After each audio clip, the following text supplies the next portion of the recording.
World War II, renowned as one of the deadliest conflicts in history. From the war in Europe to the Pacific War against Japan, World War II was truly a war like no other. But there was one event that made worldwide headlines and shocked many people across the world: the Dunkirk Evacuation. Codenamed Operation Dynamo, the operation to rescue Allied troops off the beaches and harbours of Dunkirk in the north of France between 26th of May and 4th of June 1940 to prevent an overseas slaughter by the all-powerful German army.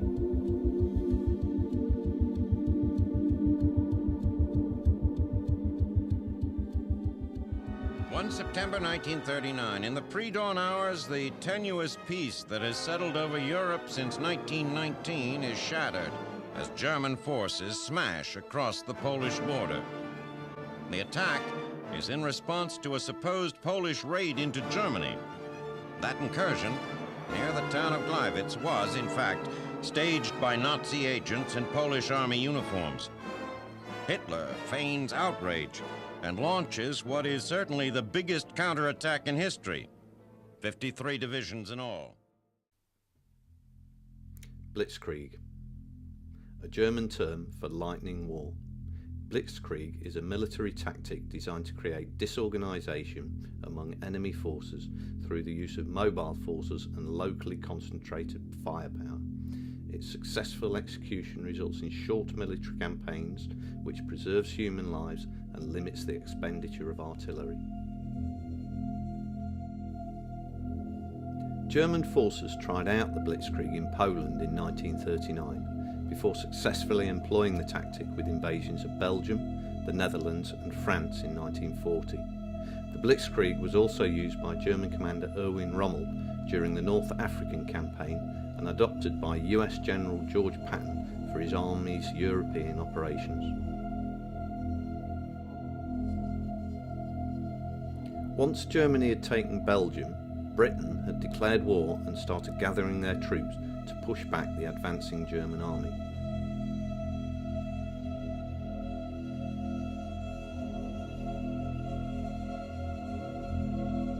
But as the Allies tried to fight them off, the Germans proved too powerful for them, and they had to make a retreat to the north of France. Being completely surrounded, it seemed like there was no escape. One place, however, was to be their last point of escaping from France, called Dunkirk Beach.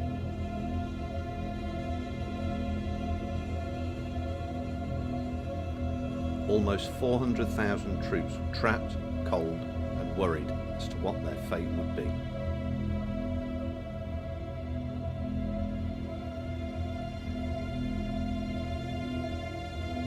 As the German army advanced towards Dunkirk, they were suddenly halted and commanded not to move any further towards the beach, as they wanted to save enough resources to move further down towards the south of France. This gave the British government time to think of a way to rescue the troops and get them home safely.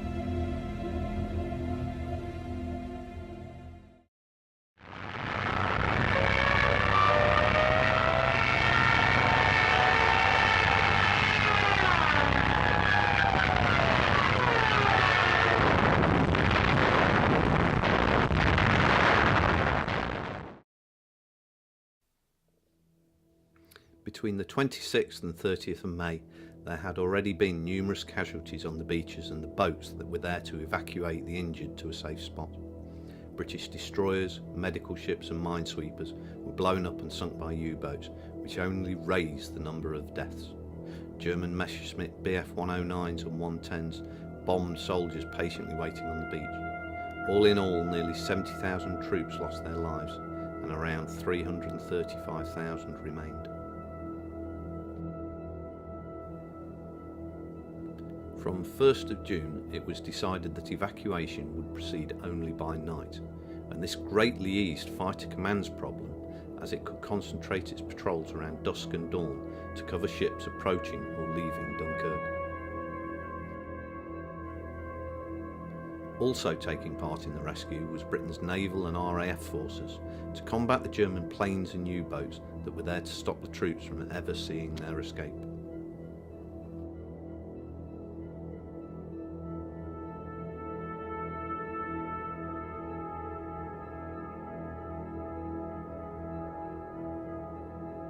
Aircraft from both bomber and coastal commands also participated in operations around and over Dunkirk, with Bomber Command intervening effectively on a number of occasions against German troop concentrations, road columns and artillery shelling of the beaches, while Coastal Command operated against German E-boats and to a lesser extent submarines, which were attempting to disrupt the evacuation.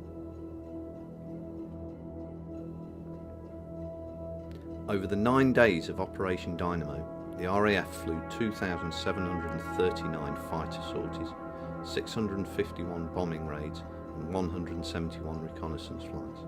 Fighter Command claimed 262 enemy aircraft, losing 106 of their own.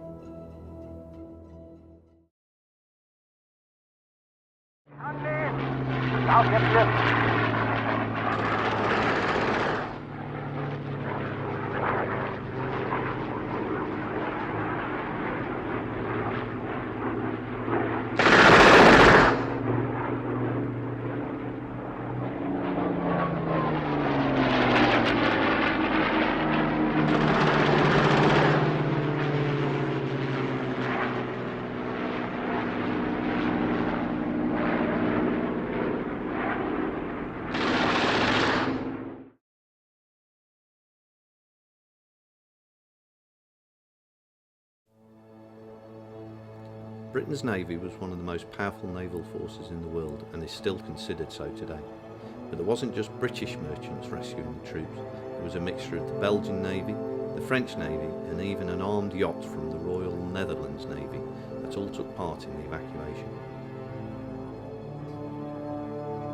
Minesweepers would scout the sea to take out any mines that would disrupt the ships or the whole operation itself. Destroyers were there to take out any enemy ships and planes heading towards the beach. Armed yachts, anti-aircraft paddle steamers would help combat the threat and make the evacuation safer.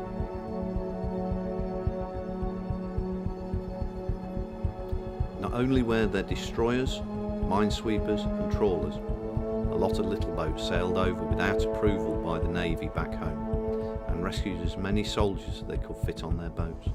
Despite being targets for the German dive bombers and U-boats, they carried on and made their way to the beaches. This aspect of the operation made headlines and many stories and articles were written, making the Dunkirk Evacuation, or Operation Dynamo, one of the most famous operations in World War II.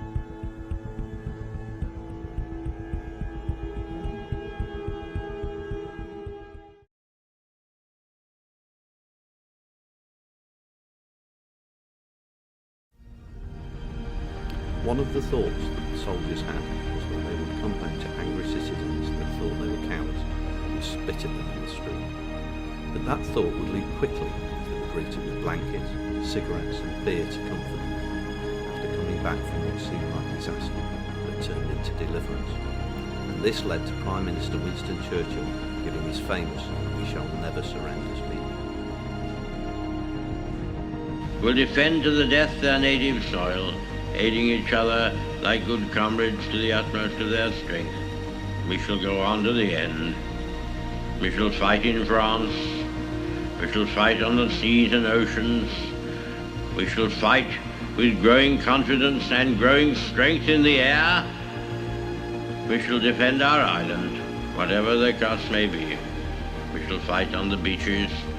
We shall fight on the landing grounds. We shall fight in the fields and in the streets.